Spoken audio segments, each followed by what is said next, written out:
हल्ला हा अतिशय दुर्दैवी होता। त्याचा निषेध करावा तेवढा थोडाच आहे।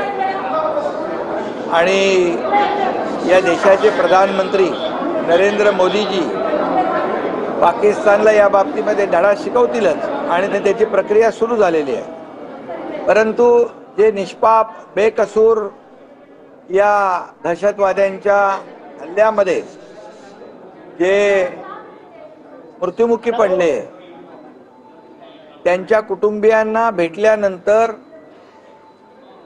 अतिशय त्यांनी जी काही घटनाक्रम सांगितला तो अतिशय दुर्दैवी होता आणि अंगावर शहारे आणणारा होता। आणि त्यांची आर्थिक परिस्थिती देखील सर्वसामान्य कुटुंबातली, आपल्या महाराष्ट्रातले 6, पुण्यातले 2, पनवेलमधलं 1 आणि डोंबिवलीतले 3 लोक हे त्या भ्याड हल्ल्यामध्ये मृत्युमुखी पडले। आणि त्या 6 लोकांच्या किंवा इतरही लोकांच्या मुलाबाळांना, आपल्या लाडक्या भगिनींना त्या दहशतवाद्यांनी सोडलं। परंतु कर्ता पुरुष, घरातला कुटुंब प्रमुख, ज्याच्यावर सगळं अवलंबून असतं त्यालाच मारलं। आणि म्हणून ते सगळे कुटुंब जे आहेत यांची परिस्थिती सर्वसामान्य आहे। आम्ही माहिती घेतल्यानंतर कुणाचं शिक्षण सुरू आहे, कुणाची नोकरीचा विषय आहे, या ठिकाणी अनेक विषयांनी हे सगळे कुटुंबीय परिवार ग्रस्त आहेत आणि त्यांनी ज्या भावना व्यक्त केल्या त्यामुळे आज कॅबिनेटमध्ये सगळ्यात आधी त्या मृत्युमुखी पडलेल्या आपल्या महाराष्ट्रातल्या आणि इतरही लोकांना श्रद्धांजली अर्पित करण्याचं काम केलं।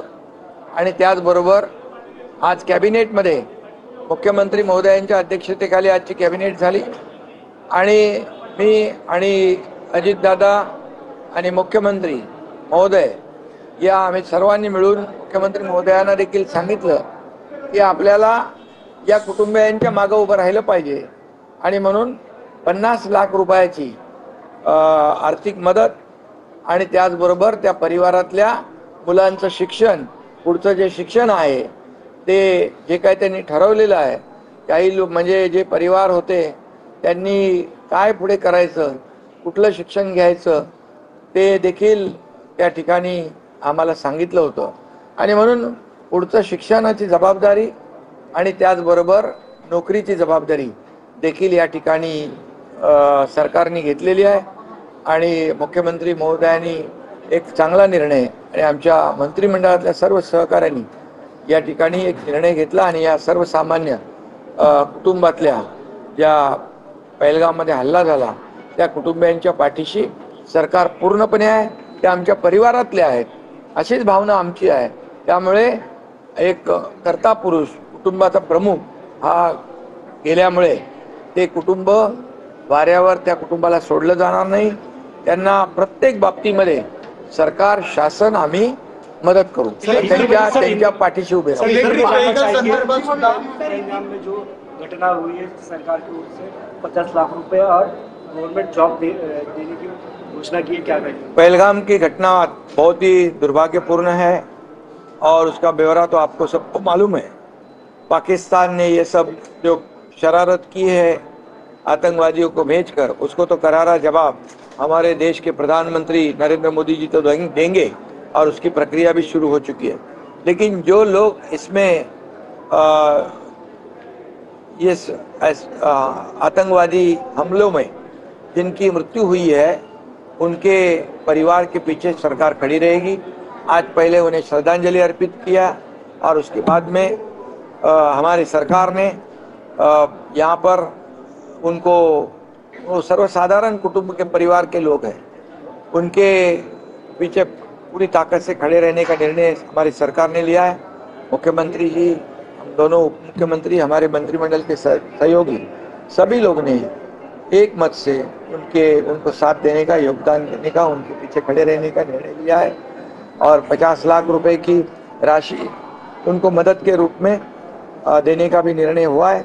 और परिवार के जो सदस्य है उनको आगे का जो एजुकेशन है वो भी लेने के लिए सरकार पूरी तरह मदद करेगी। सरकार ने वो भी जिम्मेदारी ली हुई है और जो नौकरी करने जैसे उसके एजुकेशन वाइज जो भी उनको नौकरी लेना है उसके बारे में भी निर्णय हुआ है। ये सरकार पूरी तरह से हमारे ये महाराष्ट्र के 6 परिवार के साथ में है। उनको कुछ भी जो अभी आगे कोई भी समस्या कोई भी अड़चन ना हो इसकी पूरी जिम्मेदारी हमारी सरकार ने ली हुई है। असं पाणी टंचाई संदर्भामध्ये काही महत्त्वाचे निर्णय झालेत का? याआधीही तुम्ही मुख्यमंत्री असताना मोठ्या प्रमाणात बदल पाहिला. प्रदूषण कमी करण्यासाठी इलेक्ट्रिक व्हेकलचं जे काय आपण धोरण आणलेलं आहे आज त्याच्यामध्ये अनेक सुधारणा देखील करण्याचा कॅबिनेटमध्ये निर्णय झालेला आहे आणि त्यामध्ये त्याचं प्रमोशन केलं पाहिजे, त्याला इन्सेंटिव्ह दिला पाहिजे, त्याला सबसिडी दिली पाहिजे या बाबतीत देखील निर्णय झाला आणि काही रस्त्यांवर त्या ठिकाणी त्यांना इन्सेंटिव्ह म्हणून या इलेक्ट्रिक व्हेकल जे सुरुवातीला इलेक्ट्रिक व्हेकल